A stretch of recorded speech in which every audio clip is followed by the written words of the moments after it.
Hey, family, and welcome back to another episode of Magna Carta Sports Podcast. I'm your host, Richard Harmon. Today, we're here to talk about the Bradley Beal trade that has recently concluded. This is honestly, this is one of the worst trades I've seen.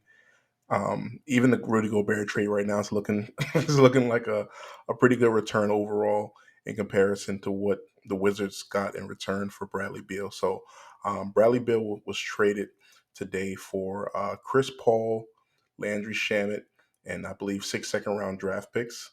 So, in comparison, while Rudy Gobert might have not have been, particularly great, he's still 7'2". He's still a starter for the team and all of these different things. So, Chris Paul himself will likely be waived.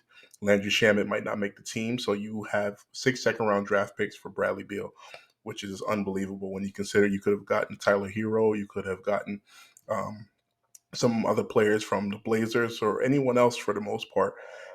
Even if you decided you didn't like any of those particular trades, you could have just um, kept him on your team. What are you going to do? Like his he doesn't want to play. Like that's whatever. But this is pretty terrible. For the Phoenix Suns, this is pretty great. They kept on DeAndre Ayton. They have Kevin Durant.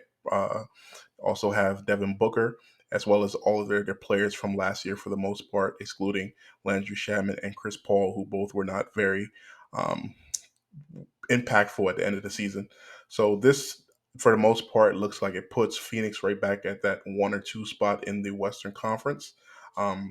It's pretty interesting. Again, Damian Lillard committed to the Portland Trail Blazers, and he's officially not winning an NBA championship in the Western Conference. So maybe he gets traded, maybe he just stays there, but that's going to be an awkward situation. Considered they're on that process of possibly drafting someone, and there's not really anyone else you really trade for outside of maybe Jalen Brown. I'm not really sure how available he is. So there are many different aspects to consider about this. The Washington Wizards, man, whoever made this trade probably should be fired today. Like that I don't know how you make that trade. That's it's hard. It's really hard to be that bad at a trade, and that was pretty skillful in terms of overall, just kind of ineptitude. So yeah, so this is interesting. Additionally, Kyle Kuzma is a free agent as well as Porzingis. So I believe they both have options in their contracts to be able to hit free agency. Where exactly Kyle Kuzma decides to go now will be an interesting one. I would love to see him in Miami, kind of starting at that 4 spot next to Bam, kind of add some size overall to the team, and then be able to add some additional playmaking and defense as well. He has won a championship. He's proven himself to be a pretty good 18 to 20 point a game scorer. So these are some interesting things overall to consider. Where does Kristaps Porzingis end up? He can be a nice addition to a team. What are your thoughts on where he could land overall? But he's definitely a player that could add some value. This is going to be an interesting process overall. But my initial reaction overall is the Wizards were pretty terrible at this. So they're going to get gut overall. Any players who are there will look to leave. Chris Paul could be a free agent after he's waived. Where exactly does he go? Does he decide to stay on the West Coast? Could he join the Milwaukee Bucks? Could he join the Boston Celtics? A few teams that are in need of a particular point guard. I don't think the Lakers make much sense, nor really do the Clippers consider they're probably going to re-sign Russell Westbrook. So yeah, it's going to be interesting. So much is going on right now. New Orleans Pelicans are kind of in a bit of a toss up with the whole Zion Williamson thing. So there's a lot of shaking up going on right now in the NBA. How exactly that plays out, we're yet to see exactly, but this is set to be a very fireworks intense NBA free agency as well as the draft pick. So back to the Phoenix Suns and Kevin Durant. I mean, Kevin Durant has had some teammates. Wow. He has had Russell Westbrook, James Harden, Serge Ibaka.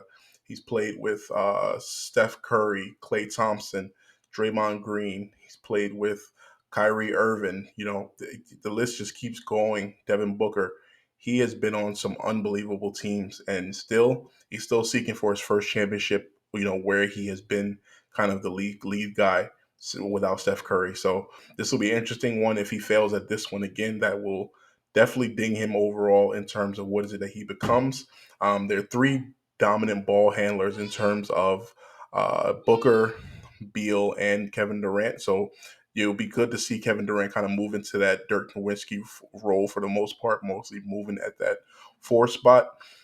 They could look to trade Aiton, but I don't know who exactly they can get in return for them.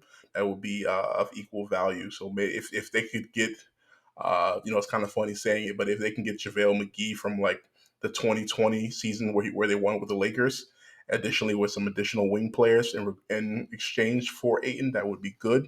But we'll see exactly what happens here. So this is an interesting year. I think it was kind of heading toward a boring overall session, but it has gone hyperbolic very quickly.